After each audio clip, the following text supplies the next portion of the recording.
교장 선생님은 내 아들 영준이야. 우리 아빠라고요? 졸업식 훈사를 하려고 교장 선생님이 단상 위로 올라갔습니다. 오른쪽 다리를 아주 미세하게 끄는 걸음걸이가 제 온몸을 얼어붙게 만들었습니다. 훈사를 시작하니 제 몸이 떨리기까지 했어요. 오늘 사연 시작합니다. 구독과 좋아요를 눌러주시고 어디서 듣고 계신지 댓글 남겨주시면 오늘 하루 즐거운 일이 생기실 것입니다. 2011년 2월 손녀 예슬이의 고등학교 졸업식 날이었습니다. 저는 72의 나이로 예슬이 손을 꼭 잡고 학교 강당으로 들어섰습니다. 주변 학부모들은 모두 들뜬 표정이었지만 제 마음은 무거웠습니다. 아니, 정확히 말하면 무거움을 넘어 공허했습니다. 오늘 같은 날이면 먼저 간 아들과 며느리의 빈자리가 더욱 크게 느껴지니까요. 예슬이가 제 얼굴을 올려다보며 말했습니다. 할머니, 오늘은 제 졸업식이에요. 좀 웃으셔야죠. 아이의 목소리에는 밝음보다 서운함이 더 묻어났습니다. 저는 힘없이 대답했습니다. 그래, 미안하다 예슬아. 사실은 소리내어 울고 싶었습니다. 며느리는 예슬이가 돌이 지나고 교통사고로 세상을 떠났습니다. 그리고 얼마 후 아들 영준이를 잃은 지 18년째입니다. 처음엔 분명 어딘가 살아있을 거라 믿었습니다. 차 안에서 시신을 못 찾았다고 했으니까요. 그래서 길거리에서, 시장에서, 지하철에서 아들과 비슷한 뒷모습만 보면 뛰어가 어깨를 잡았습니다. 영준아, 영준아, 수없이 불렀습니다. 하지만 돌아보는 낯선 얼굴들 뿐이었습니다. 이제는 그만 놓아줘야 하는 건지도 모르겠다는 생각이 들었습니다. 살아있는 손녀를 제대로 봐주지도 못하면서 죽은 아들만 찾고 있으니 말입니다. 저희는 학부모석 뒷줄에 앉았습니다. 예슬이가 졸업식 안내서를 넘기며 제게 보여줬습니다. 할머니, 제 이름 나왔어요. 우등상 받아요. 하지만 저는 듣지 못했습니다. 제 시선은 단상만 향해 있었습니다. 사회자의 목소리가 강당을 울렸습니다. 졸업식을 시작하겠습니다. 국민의례가 있겠습니다. 교사들이 하나둘 단상으로 올라왔습니다. 그때였습니다. 무대 옆 계단을 올라오는 한 남자가 제 눈에 들어왔습니다. 50대 초반쯤 되어 보이는 교장 선생님이었습니다. 그런데 그 사람의 걸음걸이가, 오른쪽 다리를 아주 미세하게 끄는 걸음걸이가 제 온몸을 얼어붙게 만들었습니다. 숨을 쉬는 것조차 잊었습니다. 저 걸음걸이, 저건 1970년 겨울이 눈앞에 펼쳐졌습니다. 10살 영준이가 동네 뒷산 감나무에 올라갔다가 떨어졌습니다. 병원 침대에 누운 아들이 울먹이며 말했습니다. 엄마, 다리가 아파요. 의사 선생님이 조심스럽게 말했습니다. 평생 약간 절뚝거릴 수 있습니다. 그때부터였습니다. 영준이는 오른쪽 다리를 살짝 끄는 걸음으로 걸었습니다. 아무도 알아차리지 못할 정도로 미세했지만 엄마인 저는 알 수 있었습니다. 수천 번, 수만 번 본 제 아들의 걸음걸이였으니까요. 저는 떨리는 손으로 단상 위 교장 선생님의 뒷모습을 뚫어져라 바라봤습니다. 키도 비슷했습니다. 체격도 비슷했습니다.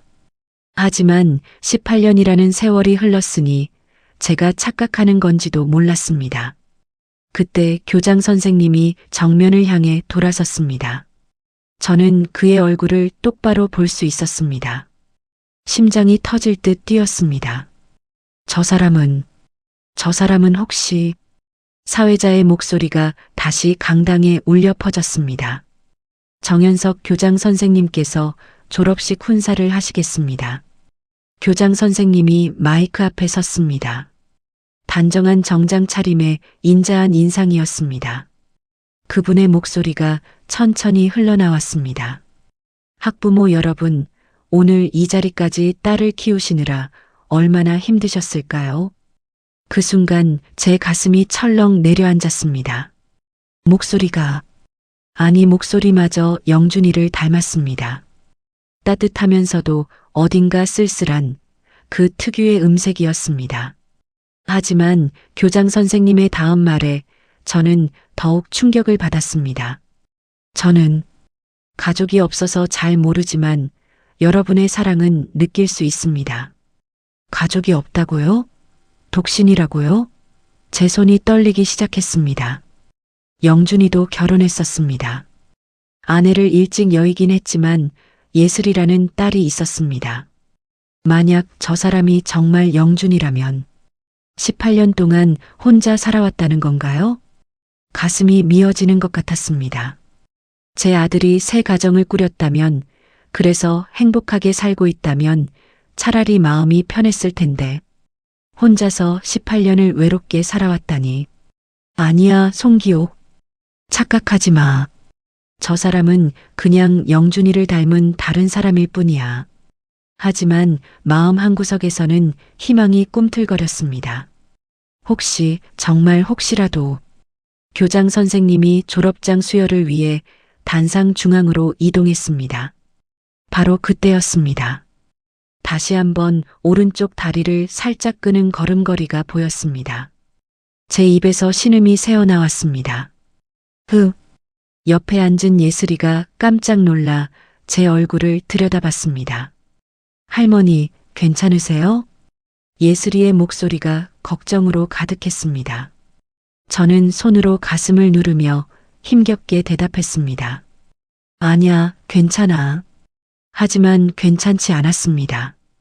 가슴이 터질 것 같았습니다. 찾아 헤맨 아들이 바로 눈앞에 있을지도 모른다는 생각에 숨이 막혔습니다. 졸업식이 끝났습니다. 학생들과 학부모들이 삼삼오오 모여 사진을 찍었습니다. 예슬이가 제 팔을 잡아 끌며 말했습니다. 할머니, 우리도 사진 찍어요. 하지만 제 시선은 여전히 교장 선생님이 서 계신 쪽을 향해 있었습니다. 저 사람을 좀 더 가까이서 봐야 했습니다. 걸음걸이만으로는 확신할 수 없었습니다. 예슬이가 한숨을 쉬었습니다. 할머니, 또 시작하시는 거 아니죠? 아이의 목소리가 차갑게 식어 있었습니다. 저는 예슬이를 돌아봤습니다. 20살 손녀의 눈에는 체념과 분노가 동시에 담겨 있었습니다. 예슬아, 저 교장 선생님이. 저는 말을 잇지 못했습니다. 뭐라고 해야 할까요? 저 사람이 내 아빠 같다고? 18년 동안 수없이 그런 말을 했고 그때마다 틀렸습니다. 예슬이는 차갑게 말했습니다. 할머니, 아빠 닮은 사람 찾기는 이제 그만하세요. 그 말이 칼처럼 제 가슴을 찔렀습니다. 예슬이가 옳았습니다. 저는 죽은 아들만 찾느라 살아있는 손녀를 제대로 돌보지 못했습니다.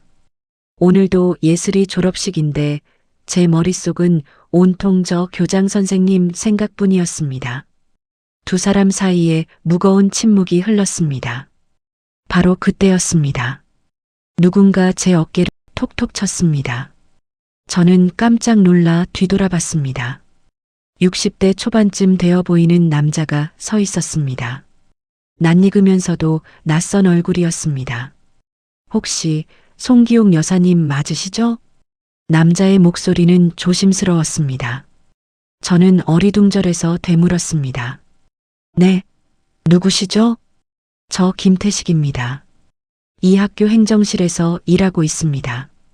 김태식? 그 이름이 어딘가 기억 한 구석을 건드렸습니다.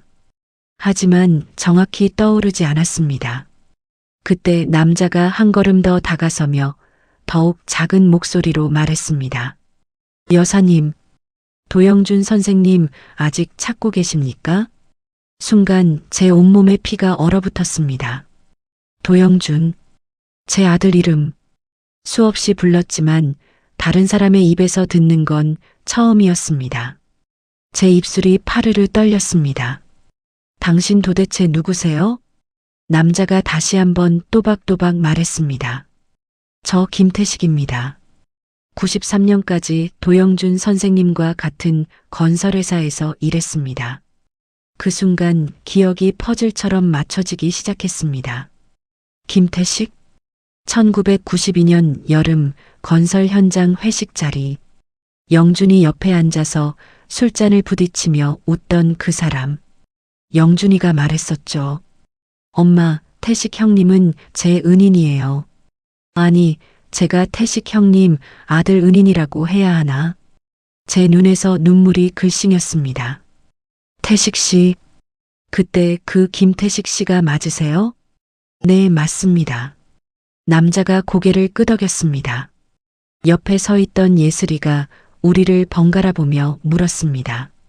할머니, 무슨 이야기예요? 저도 알아야 하는 거 아니에요?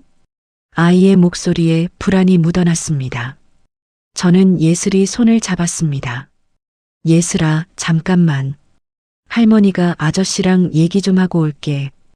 예슬이를 벤치에 앉히고 저는 태식 씨와 함께 운동장 쪽으로 걸어갔습니다. 2월의 찬바람이 뺨을 스쳤지만 제 가슴은 더 차갑게 얼어붙어 있었습니다. 태식 씨가 먼저 입을 열었습니다. 여사님, 사실 저는 영준 선생님께 큰 은혜를 입었습니다. 은혜요? 1985년이었습니다. 제 아들 대영이가 10살이었을 때요. 태식 씨의 목소리가 과거로 저를 데려갔습니다. 영준이가 초등학교 교사로 일하던 시절이었습니다. 태식 씨는 천천히 이야기를 풀어냈습니다. 저는 그때 건설 막노동자였습니다. 생활이 어려웠어요. 그런데 아들이 학교에서 폭력을 당했습니다. 자퇴 직전까지 갔었죠. 제 가슴이 아팠습니다. 아이를 키우는 부모의 마음은 다 똑같으니까요. 그때 담임 선생님이 도영준 선생님이었습니다. 선생님께서 제게 말씀하셨어요. 대영 아버님, 걱정 마세요. 제가 아이를 지켜보겠습니다. 저는 영준이의 목소리가 들리는 것 같았습니다. 따뜻하고 다정했던 제 아들의 목소리. 6개월 동안 선생님께서 우리 아들을 특별히 지도하고 보살펴 주셨습니다. 덕분에 대영이가 다시 학교에 다닐 수 있었어요. 태식 씨의 눈가가 붉어졌습니다. 제가 선생님께 말했죠. 평생 은혜 잊지 않겠습니다. 그리고 정말로 잊지 않았습니다. 그럼 그 후로는요? 93년 2월이었습니다. 선생님께서 아내분을 여의시고 교직을 그만두셨어요. 그리고 제가 일하던 건설회사에 오셨습니다. 제 심장이 철렁했습니다. 1993년 2월, 영준이가 예슬이 엄마를 교통사고로 잃은 직후였습니다. 그리고 제가 친구 보증을 잘못 써서 빚쟁이들에게 시달리던 때였습니다. 태식 씨가 계속 말했습니다. 선생님께서 오셨을 때 저는 정말 놀랐습니다. 선생님이 왜 이런 힘든 일을 하시나 싶었어요. 하지만 선생님은 웃으시며 말씀하셨죠. 이제 같이 일하게 됐네요. 형님, 저는 입술을 깨물었습니다. 영준이가 제 빚을 갚기 위해 교직을 그만두고 건설 현장에 갔다는 걸 알고 있었습니다. 하지만 다시 들으니 가슴이 찢어지는 것 같았습니다. 몇 주 동안 함께 일했습니다. 서로를 아껴주면서 일했습니다. 태식 씨의 목소리가 떨렸습니다. 그리고 2월 14일이었습니다. 선생님께서 부산에 급한 일이 있다고 하셨어요. 제가 물었죠. 선생님, 제가 같이 갈까요? 제 손이 떨렸습니다. 2월 14일, 영준이가 제 빚을 갚으러 부산에 간 날이었습니다. 하지만 선생님은 거절하셨습니다. 저 혼자 다녀올게요. 간단한 일입니다. 태식 씨가 고개를 떨궜습니다. 그게 마지막이었습니다. 다음 날 아침 선생님께서 사고를 당하셨다는 소식을 들었어요. 태식 씨의 목소리가 흐느낌으로 바뀌었습니다. 저는 무릎 꿇고 울었습니다. 내가 같이 갔어야 했는데 장례식장에서 빈관 앞에 절을 올리며 말했죠. 선생님, 미안합니다. 제가 지켜드리지 못했습니다. 저는 더 이상 참을 수 없었습니다. 눈물이 주르륵 흘러내렸습니다. 18년이 지나도 영준이를 기억하고 찾고 있었던 고마운 사람이 있었다니요. 그래서 18년간 선생님을 잊을 수가 없었습니다. 태식 씨가 제 눈을 똑바로 바라보며 말했습니다. 그런데 여사님, 혹시 선생님께서 살아계실지도 모릅니다.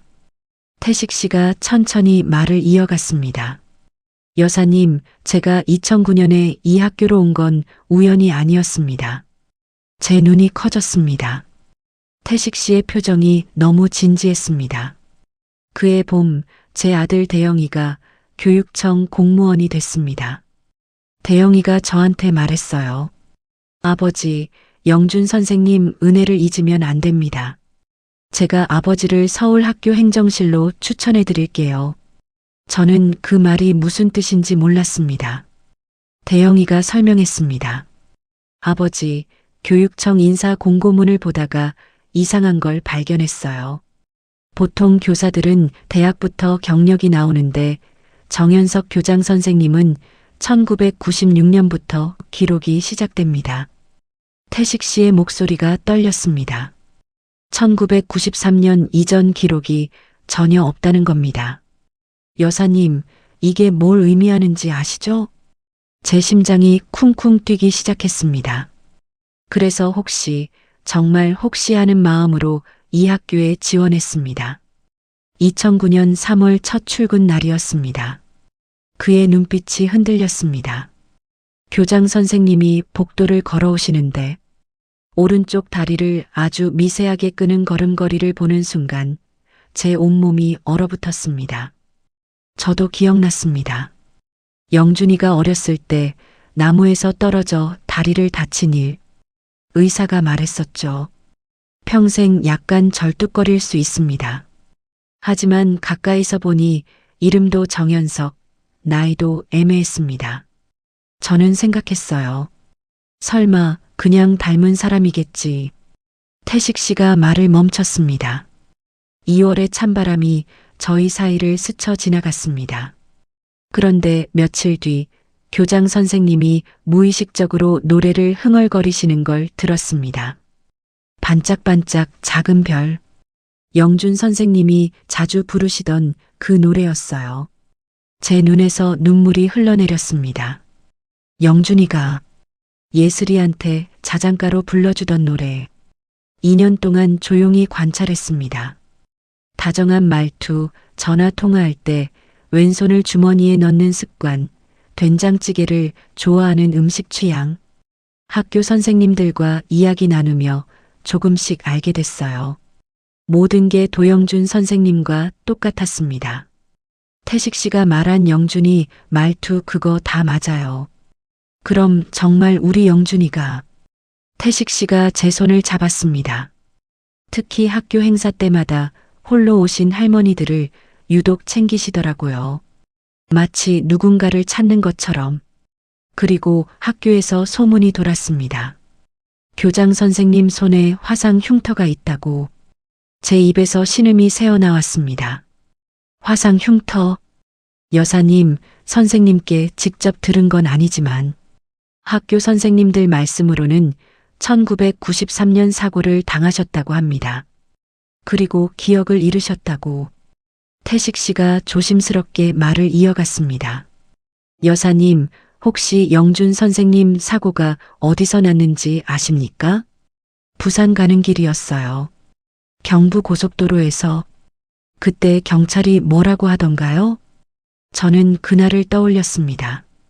1993년 2월 15일 경찰서에서 걸려온 전화. 차가운 목소리. 경주 고속도로 구간에서 추돌 사고가 있었습니다. 차량이 전소되며 가드레일을 뚫고 산비탈로 굴러떨어졌습니다. 차량 소유주는 도영준 씨로 확인됩니다만 차 안에서 시신을 발견하지 못했습니다. 태식 씨가 고개를 끄덕였습니다. 여사님, 경주입니다. 사고 장소가 경주 고속도로 구간이었어요. 그게 무슨 상관이? 제 목소리가 떨렸습니다. 1993년 2월 16일 새벽 경주 남산 등산로 아래 계곡에서 한 남자가 발견됐습니다. 태식 씨의 목소리가 과거로 저를 데려갔습니다.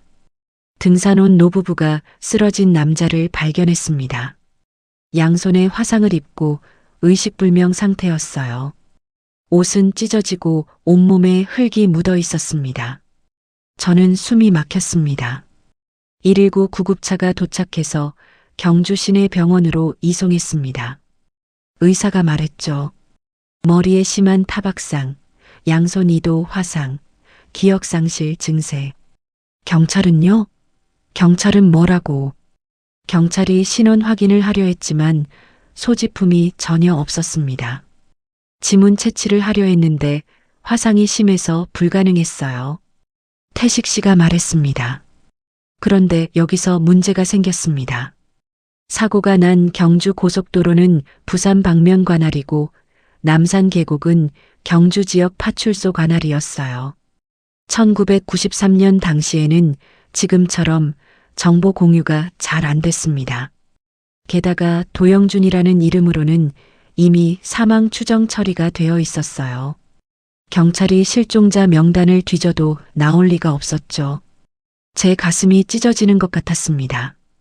그렇게 신원불명으로 3개월간 병원에 있다가 전남 구례의 한 요양원으로 옮겨졌다고 합니다.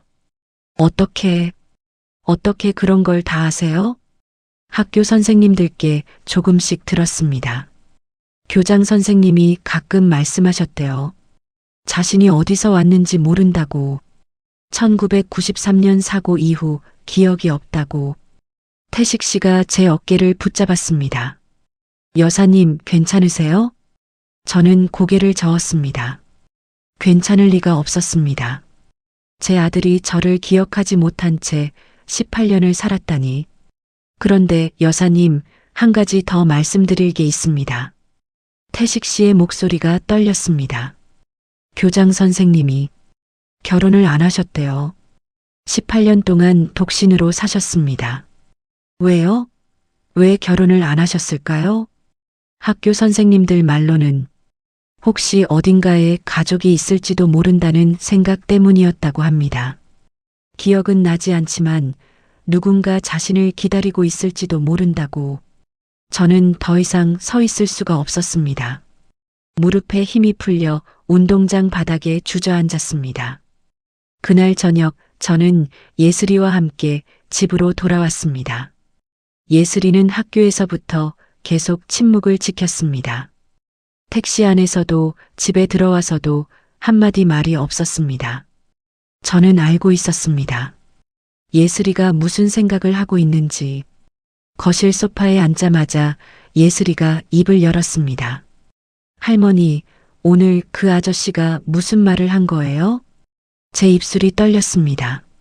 뭐라고 대답해야 할지 몰랐습니다. 예슬아. 예슬이의 목소리가 높아졌습니다. 또 아빠 이야기였죠? 또 아빠 닮은 사람 찾았다는 거죠?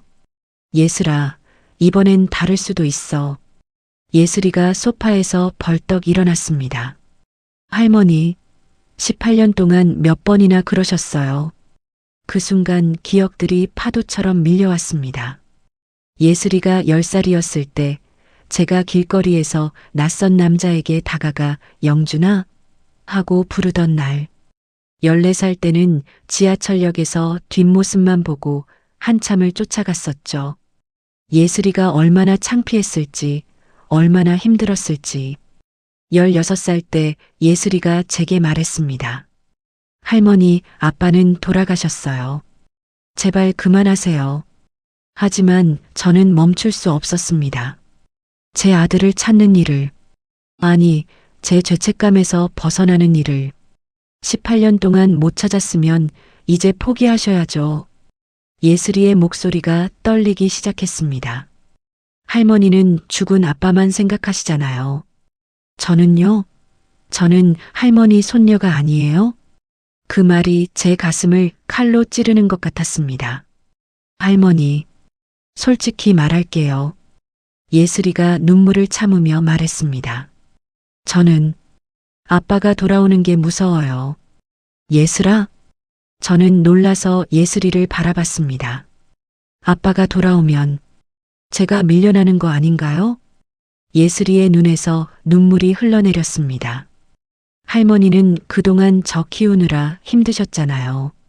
아빠가 돌아오면 할머니는 또 아빠만 보실 거잖아요.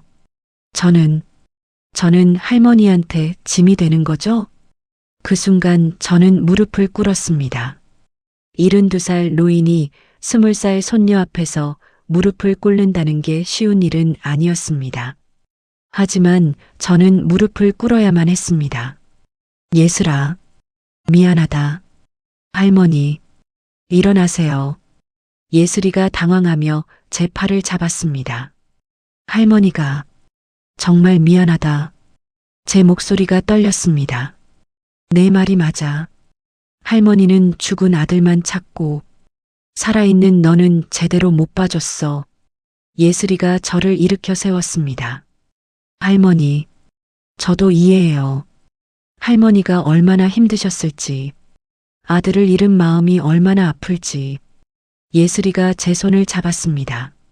근데요, 할머니. 저도 할머니 필요해요. 아빠가 돌아와도 안 돌아와도 할머니는 제 할머니잖아요.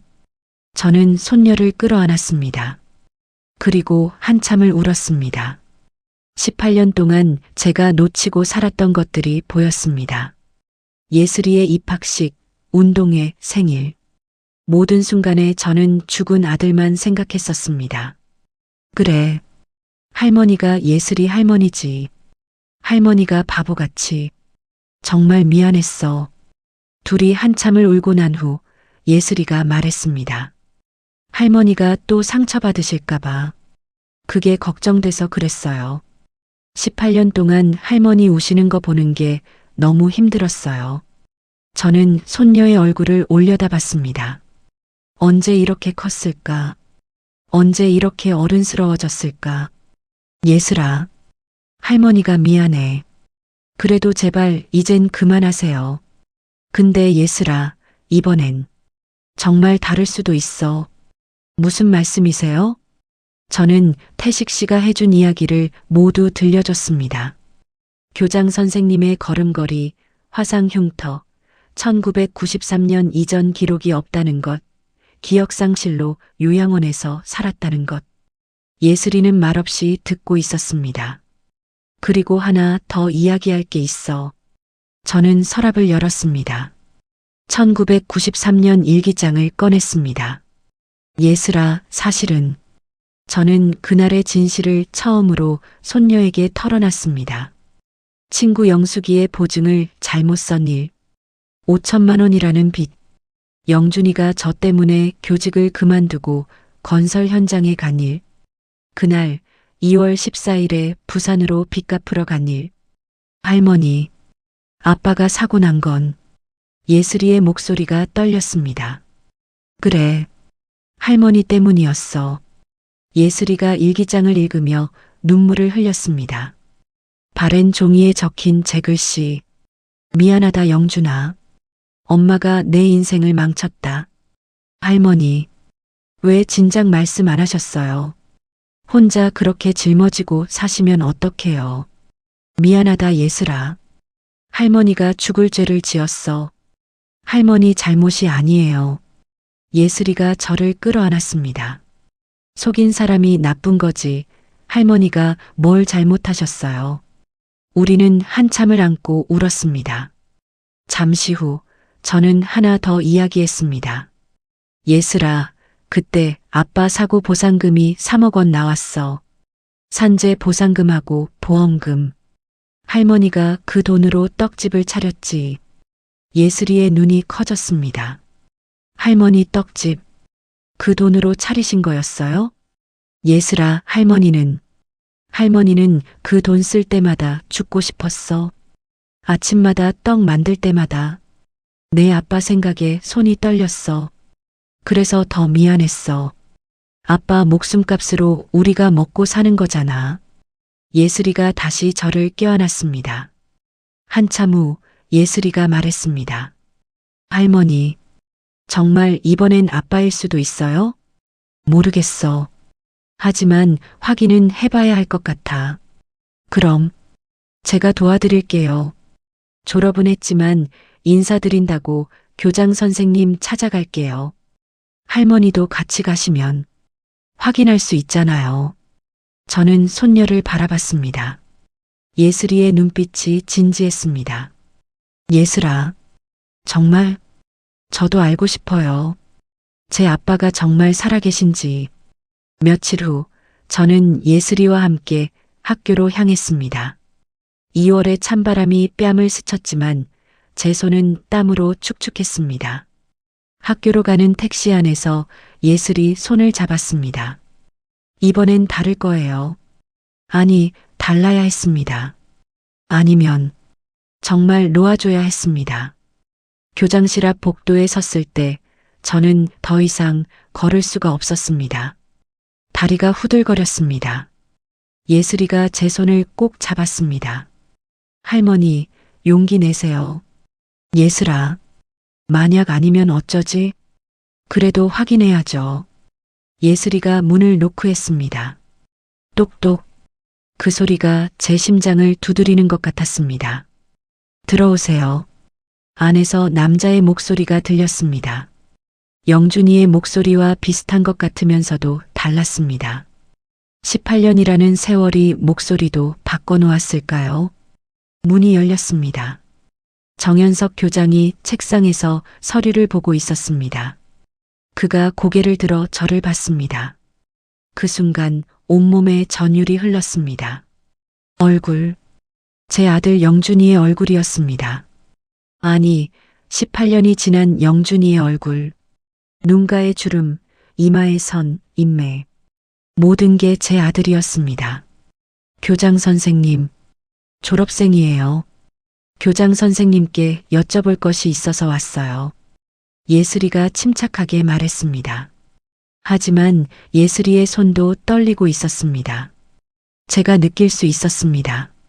정현석 교장이 저를 보며 고개를 갸웃거렸습니다. 학부모님이신가요? 그 눈빛, 마치 저를 본 적이 있다는 듯한, 하지만 확신하지 못하는 그런 눈빛이었습니다. 네, 제 할머니세요. 아, 졸업식 때 뵀었죠. 어서 앉으세요. 세 사람이 교장실 소파에 마주 앉았습니다. 잠시 침묵이 흘렀습니다. 저는 가방 속에서 떨리는 손으로 사진을 만졌습니다. 20년 전 가족 사진. 이걸 보여줘야 할까 말아야 할까? 교장 선생님, 질문 하나만 해도 될까요?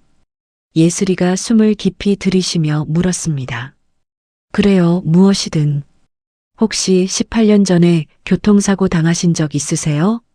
정현석 교장의 표정이 굳었습니다. 순간적으로 그의 얼굴에 당황스러움이 지나갔습니다. 어떻게 그걸 아나요? 그의 목소리가 떨렸습니다. 선생님 손을 볼 수 있을까요? 정현석 교장이 잠시 주저하다가 손을 내밀었습니다. 왼손 손목과 손바닥에 선명한 화상 흉터가 있었습니다. 제 눈에서 눈물이 주르륵 흘러내렸습니다. 그 흉터, 태식 씨가 말했던 그 흉터, 1993년 사고 때 입었던 화상 자국. 저는 떨리는 손으로 가방에서 사진을 꺼냈습니다. 20년 전 사진.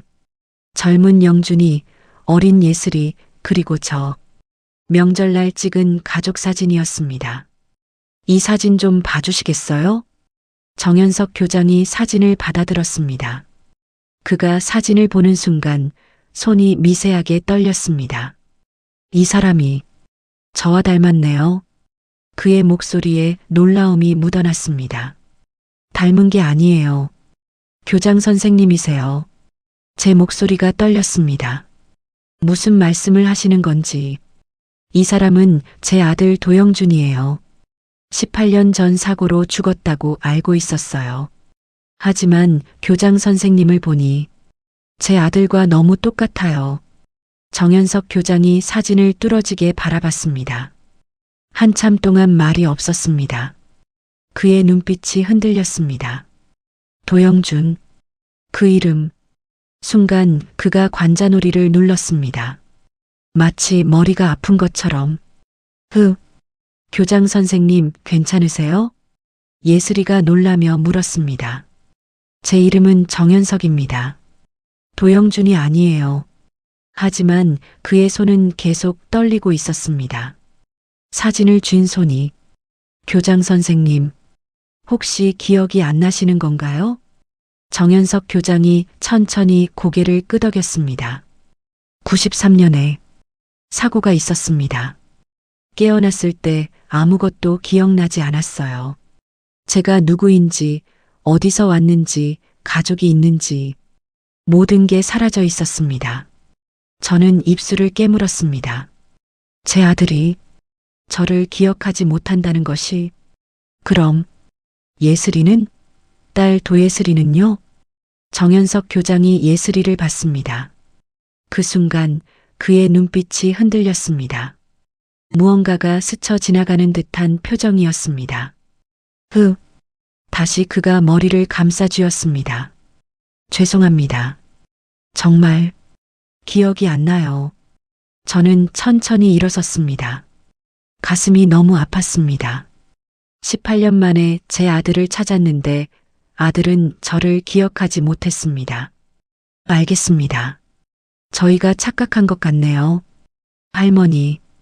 예슬이가 놀라며 저를 불렀습니다. 교장 선생님, 시간 내주셔서 감사합니다. 저는 예슬이의 손을 잡고 밖으로 나가려 했습니다. 더 이상 여기 있으면 눈물을 참을 수 없을 것 같았습니다. 잠깐만요. 정현석 교장의 목소리가 저희를 멈춰 세웠습니다. 저는 천천히 돌아봤습니다. 이 사진 가져가도 될까요? 예슬이가 할머니를 봤습니다. 저는 고개를 끄덕였습니다. 뭔가 계속 마음에 걸려서요. 정현석 교장의 목소리가 떨렸습니다. 그리고 혹시 사셨던 집 주소를 알 수 있을까요? 왜요? 한번 가보고 싶습니다.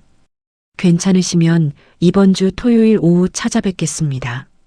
저는 떨리는 손으로 메모지에 주소를 적었습니다.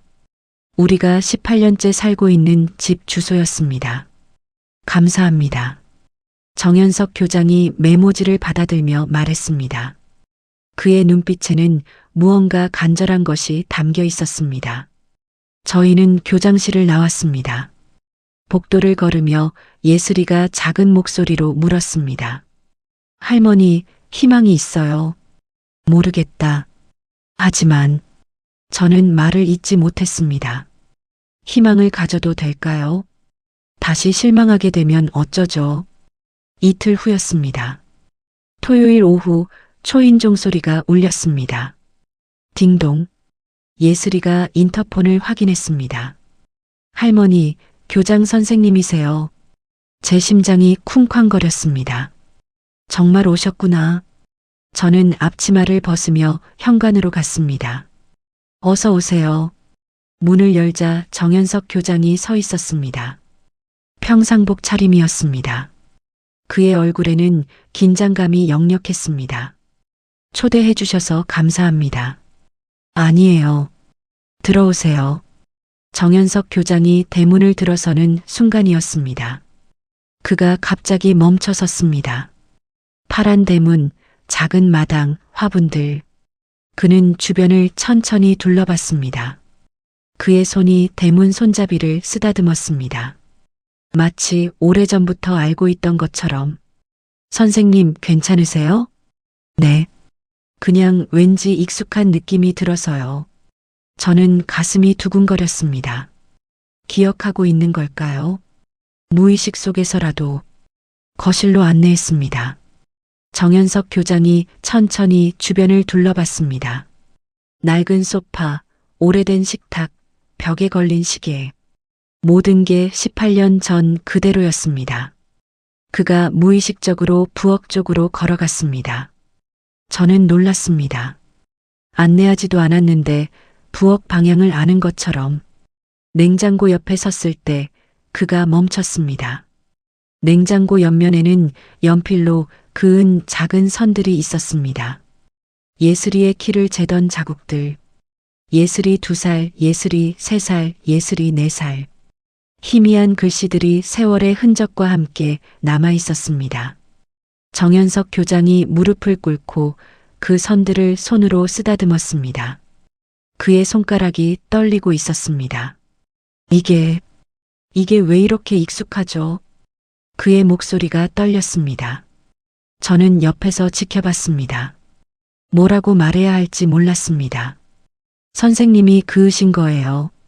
영준이가 예슬이 키를 잴 때마다 정현석 교장이 저를 올려다봤습니다. 그의 눈에 눈물이 맺혀 있었습니다. 왜 이렇게 가슴이 아프죠? 저녁 준비를 하겠다고 했을 때 정현석 교장은 사양했습니다. 하지만 예슬이가 말했습니다. 할머니가 정성껏 준비하셨어요. 드시고 가세요. 결국 세 사람이 식탁에 둘러앉았습니다. 저는 정성껏 준비한 된장찌개를 내왔습니다. 영준이가 제일 좋아하던 된장찌개. 정현석 교장이 뚜껑을 여는 순간이었습니다. 김이 모락모락 피어올랐습니다. 그가 눈을 감았습니다. 이 냄새. 그의 목소리가 메었습니다. 선생님이 제일 좋아하시던 거예요. 아니, 영준이가 매일 아침 끓여줬어요. 정현석 교장이 떨리는 손으로 숟가락을 들었습니다. 한 숟가락 뜨는 그의 손이 심하게 떨렸습니다. 입에 넣는 순간 그가 멈췄습니다. 눈을 감았습니다. 그리고 눈물이 주르륵 흘러내렸습니다. 이 맛, 매일 먹었던 것 같아요. 매일 아침, 이 맛을, 왜 이렇게 가슴이 아프죠? 그 순간 예슬이가 자리에서 일어났습니다. 할머니, 이거 보여드려도 될까요? 예슬아, 그건 아빠가 정말 기억하실지도 몰라요. 예슬이가 자기 방에서 뭔가를 들고 나왔습니다. 낡은 CD 플레이어와 CD 한 장이었습니다. 저는 그게 뭔지 알고 있었습니다. 예슬이가 말했습니다. 제가 어릴 때 아빠가 불러주신 노래예요. 할머니가 녹음해 두셨다가 CD로 옮겨 두셨대요.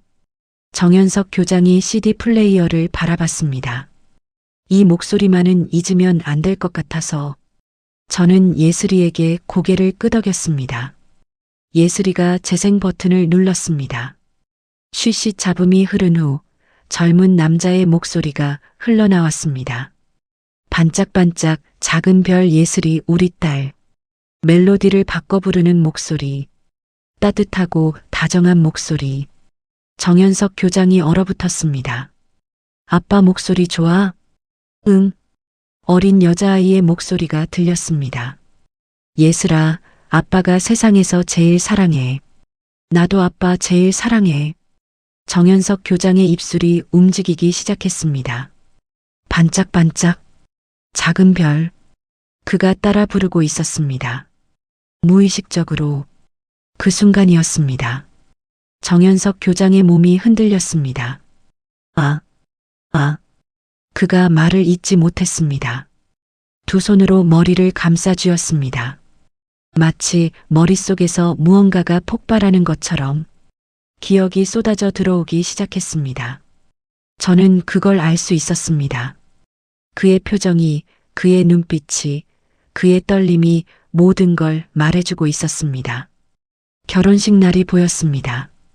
하얀 웨딩드레스를 입은 아내, 수줍게 웃던 그녀의 모습, 예슬이가 태어난 날, 처음 품에 안았던 그 따뜻한 감촉, 작고 부드러운 숨결, 그리고 아내의 장례식, 빗속에서 혼자 우는 자신, 관 앞에 엎드려 울던 그날, 2살 예슬이가 아빠 옷자락을 잡고 울던 모습, 어머니가 비 때문에 우시던 얼굴, 사채업자들이 찾아와 문을 두드리던 소리, 예슬이가 무서워 우는 모습, 부산으로 가는 차 안에서 다짐했던 것.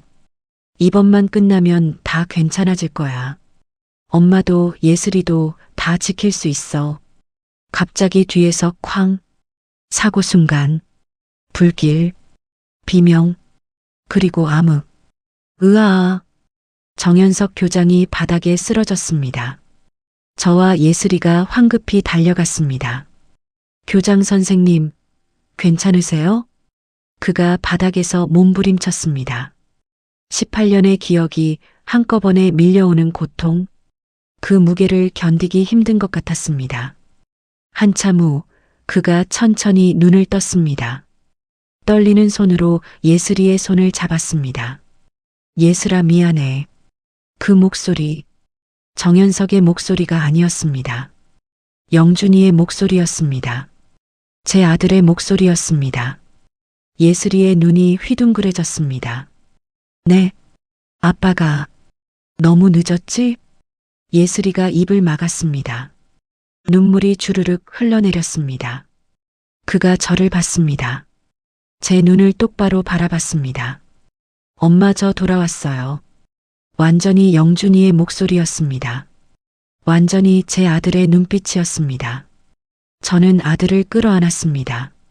온몸이 부들부들 떨렸습니다. 72살 노인이 51살 아들을 끌어안았습니다. 18년 만에 제 품에 안긴 아들. 영준아, 영준아, 엉엉엉. 저는 목이 메어 더 이상 말할 수 없었습니다. 그저 아들의 등을 토닥이며 울었습니다. 엄마, 보고 싶었어요. 영준이의 목소리도 떨렸습니다. 예슬이도 우리를 껴안았습니다. 아빠 정말 아빠 맞아요? 그래. 아빠야 예슬아. 세 사람이 거실 바닥에 주저앉아 한참을 울었습니다. 18년. 길고도 긴 세월. 그 공백이 눈물로 채워지고 있었습니다. 한참 후 영준이가 저를 바라보며 말했습니다. 엄마, 제가 왜 사고를 당했는지 기억났어요. 부산에 빚 갚으러 갔었죠? 엄마 보증 때문에. 저는 고개를 떨궜습니다. 미안해. 엄마가 잘못했어. 영준이가 제 손을 잡았습니다. 하지만 말이 없었습니다. 잠시 침묵이 흘렀습니다. 영준이가 떨리는 목소리로 말했습니다. 엄마, 솔직히 말하면 18년간 왜 아무도 날 찾지 않았을까 원망했어요. 영준아, 제 눈에서 눈물이 흘렀습니다. 가족이 있었을 텐데 왜 버려졌을까? 매일 밤 꿈에서 누군가를 찾았어요. 근데 깨면 아무도 없었어요. 저는 아들의 손을 꼭 잡으며 울기 시작했습니다. 미안해. 미안해 영준아. 제 목소리는 떨렸습니다. 제 아들이 18년 동안 버림받았다고 생각하며 살았다니. 그 고통이 얼마나 컸을까. 잠시 침묵이 흘렀습니다. 하지만 이제 알았어요. 엄마도 날 찾고 있었다는 걸. 18년 동안 하루도 빠짐없이. 영준이의 목소리가 부드러워졌습니다. 죄송해요 엄마. 사실도 모르고 엄마 원망해서요. 아니야 영준아. 엄마가 미안해. 엄마가 제대로 찾지 못해서. 엄마, 제가 마지막으로 뭐라고 했는지 기억나세요? 저는 고개를 들었습니다. 기억났습니다. 1993년 2월 14일 아침. 부산으로 떠나기 전 영준이가 저를 안으며 했던 말. 엄마 잘못 아니에요. 절대로. 사랑해요, 엄마. 그 말 그대로예요. 18년이 지났어도 똑같아요. 엄마 잘못 아니에요. 저는 아들의 가슴에 얼굴을 묻고 울었습니다. 예슬이도 눈물을 흘리며 우리를 바라보고 있었습니다. 영준이가 예슬이를 끌어당겼습니다. 예슬아, 너한테도 미안해. 아빠, 전 괜찮아요. 돌아와줘서 고마워요. 18년 동안 아빠 없이 컸잖아. 이제 있잖아요. 앞으로가 중요하죠. 세 사람이 서로를 꽉 안았습니다. 한참 후 영준이가 천천히 말했습니다. 그런데 이상해요. 뭐가 이상해? 18년간 저는 정연석이었어요. 정연석으로 살았고, 정연석으로 일했고, 정연석으로 사람들을 만났어요. 예슬이가 아빠를 바라봤습니다. 그 시간도 제 인생이었는데, 이제 그걸 다 버려야 하나요? 영준이의 목소리에 혼란이 묻어났습니다. 엄마, 저는 도대체 누구예요? 도영준인가요? 정연석인가요? 잠시 침묵이 흘렀습니다. 영준이의 질문이 공기 중에 맴돌았습니다. 저는 도대체 누구예요? 예슬이가 아빠의 손을 잡았습니다. 아빠는 둘 다예요. 둘 다? 영준이가 예슬이를 바라봤습니다. 18년 전에 도영준도 아빠고 18년 동안 정연석으로 살아온 분도 아빠예요. 그 모든 게 다 아빠예요. 저는 고개를 끄덕였습니다. 예슬이 말이 맞아. 넌 도영준이자 정연석이야. 18년의 시간도 그 전의 시간도 모두 내 인생이야. 영준이의 눈에서 눈물이 흘렀습니다. 그럼 저는 괜찮은 걸까요? 18년을 정연석으로 살았는데 그 시간을 부정하는 건 아닌가요? 저를 정연석으로 알고 있는 사람들한테는 아들의 말을 듣고 한참 생각 후 말했습니다. 이름을 도영준으로 바꾸고 정연석의 기억도 가지고 살면 되지. 저는 아들의 얼굴을 두 손으로 감싸 안았습니다. 우리가 함께 찾아갈게요. 아빠가 누군지. 예슬이가 말했습니다. 영준이가 두 사람을 꼭 안았습니다. 거실의 시계가 째깍째깍 소리를 냈습니다. 밖에는 어둠이 내리고 있었지만 집 안은 따뜻했습니다. 집에 왔어요, 엄마. 그래. 우리 아들 돌아왔어. 그날 밤 저는 잠을 이룰 수 없었습니다. 18년 만입니다. 제 아들이 예전에 쓰던 그 방에서 자고 있었습니다. 18년 동안 그대로 둔 그 방에서 새벽 5시 저는 부엌으로 향했습니다. 떨리는 손으로 된장찌개를 끓이기 시작했습니다. 영준이가 좋아하던 그 맛 그대로. 부엌에서 국을 끓이고 있는데 영준이가 나왔습니다. 엄마, 제가 도와드릴게요. 18년 만에 듣는 그 말. 저는 눈물을 훔쳤습니다. 괜찮아. 앉아 있어. 아니에요. 같이 해요. 영준이가 제 옆에 섰습니다. 우리는 함께 아침 준비를 했습니다. 마치 18년의 공백이 없었던 것처럼 식탁에 둘러앉아 밥을 먹으며 영준이가 말했습니다. 엄마, 저 학교에 얘기해야 해요. 제 정체에 대해서. 저는 고개를 끄덕였습니다. 그래야겠지. 그런데 사람들이 믿을까? DNA 검사를 받아야 할 것 같아요. 법적으로도 신분을 회복해야 하고. 예슬이가 물었습니다. 시간이 얼마나 걸릴까요? 모르겠어. 하지만 해야 해.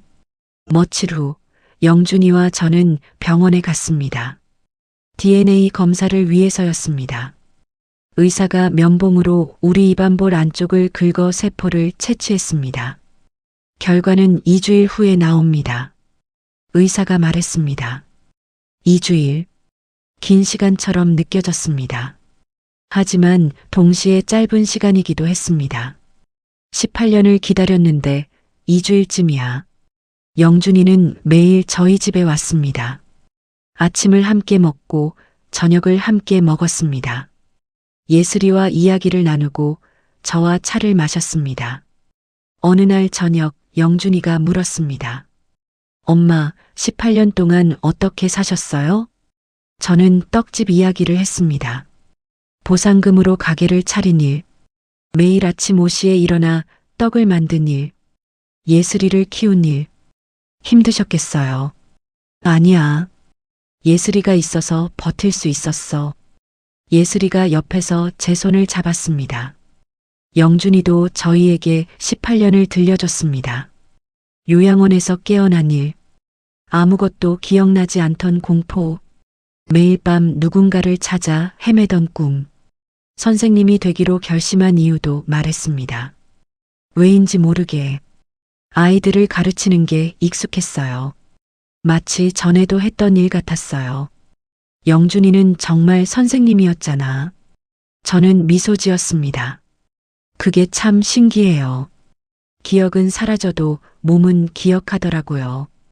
2주일 후 병원에서 전화가 왔습니다. 검사 결과가 나왔습니다. 오셔서 확인하시죠. 저와 영준이, 예슬이가 함께 병원으로 갔습니다. 의사가 서류를 내밀었습니다. 99.99% 모자 관계가 확인됩니다. 저는 그 서류를 보며 울었습니다. 숫자로 증명된 것, 제 아들이 돌아온 것, 이제 법원에 신분 회복 신청을 하시면 됩니다. 의사가 말했습니다. 법원 절차는 생각보다 오래 걸렸습니다. 증인 조사가 필요했습니다. 태식 씨가 증인으로 나섰습니다. 법정에서 태식 씨가 증언했습니다. 1985년부터 영준 선생님을 알았습니다. 1993년까지 함께 일했고 사고 소식을 들었습니다. 그리고 2009년 정현석 교장 선생님이 도영준 선생님과 동일인이라는 걸 확신했습니다. 판사가 영준이에게 물었습니다. 기억이 완전히 돌아왔습니까? 네.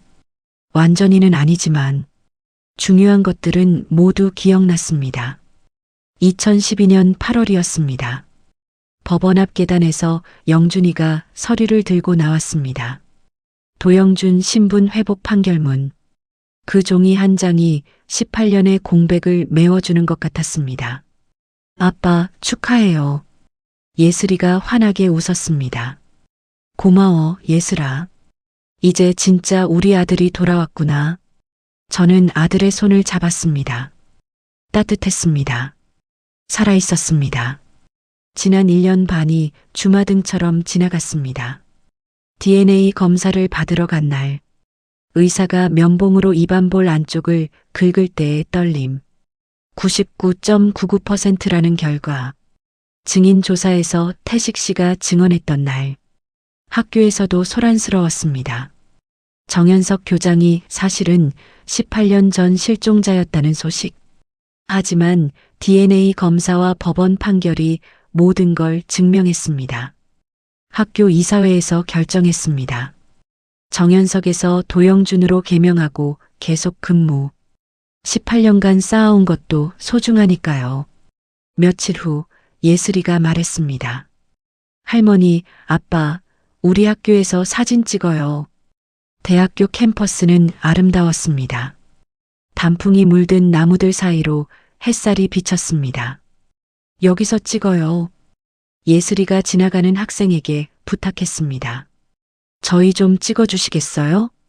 세 사람이 나란히 섰습니다. 저는 가운데, 영준이와 예슬이가 양옆에. 영준이가 제 어깨에 손을 올렸습니다. 행복하다. 제 입에서 저절로 말이 나왔습니다. 저도요, 할머니.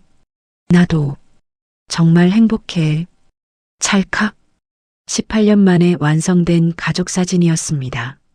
몇 달 후 어느 가을날이었습니다. 저는 영준이의 교장실을 찾았습니다. 책상 위에 2개의 사진이 나란히 놓여 있었습니다.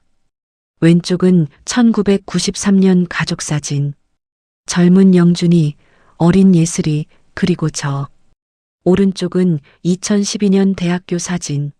나이 든 세 사람, 하지만 행복한 미소. 영준이가 2 사진을 나란히 놓고 미소 지었습니다. 그때 노크 소리가 들렸습니다. 똑똑. 들어오세요. 태식 씨가 들어왔습니다. 김태식 형님 고맙습니다. 아닙니다. 도영준 교장 선생님. 태식 씨의 목소리가 떨렸습니다. 선생님이 제 아들을 살렸잖아요. 도영준 선생님도 어딘가에 분명 살아계실 거라는 믿음이 있었습니다. 18년 만에 이제 제 마음이 편합니다. 18년 동안 저를 기억해 주셔서 감사합니다. 저를 찾아주셔서 감사합니다. 두 사람이 악수를 했습니다. 그리고 천천히 포옹했습니다. 선생님, 정말 다행입니다. 두 사람이 한참 포옹하고 있었습니다. 창밖으로 석양이 비쳤습니다. 저는 조용히 자리를 떠났습니다. 두 사람만의 시간이 필요해 보였습니다. 한참 복도를 걷다가 뒤돌아봤습니다. 교장실 창문 너머로 영준이가 혼자 창가에 서 있는 모습이 보였습니다. 영준이는 창밖 하늘을 올려다보고 있었습니다. 그의 입술이 움직이는 게 보였습니다. 여보, 우리 딸 잘 키웠어. 엄마도 건강하시고. 미안해, 이렇게 늦게 돌아와서. 앞으로는 잘 지킬게. 영준이의 목소리는 들리지 않았지만 저는 알 수 있었습니다. 하늘나라에 있는 며느리에게 말하고 있다는 것을. 그때 멀리서 예슬이가 부르는 소리가 들렸습니다. 아빠, 할머니가 기다리세요. 영준이가 미소 지으며 돌아섰습니다. 태식 씨가 말했습니다. 가보세요. 교장 선생님, 같이 가시죠. 아닙니다. 저는 여기까지만.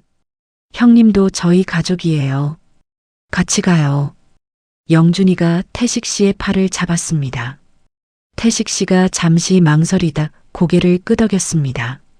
네 사람이 교정을 걸었습니다. 저, 영준이, 예슬이, 그리고 태식 씨. 영준이가 양옆으로 저와 예슬이의 손을 잡았습니다. 아빠, 내일 뭐 먹을래요? 예슬이가 물었습니다. 엄마 된장찌개.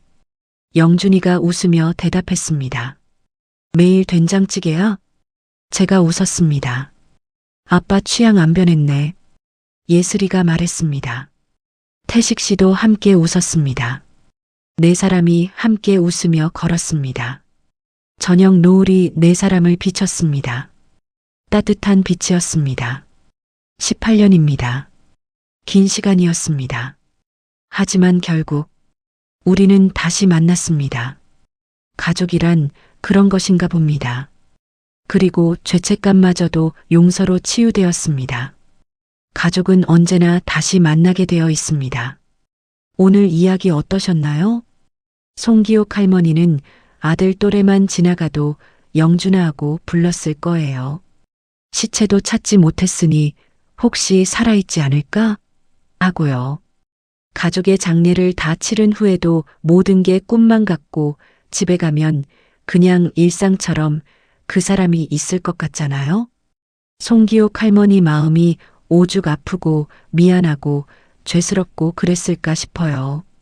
태식 씨의 도움으로 도영준으로 돌아올 수 있었으니 참 다행이에요. 어떻게 보셨는지, 어디서 듣고 계신지 댓글 남겨주세요. 사연 채널 백살 드라마였습니다. 감사합니다. 사랑합니다.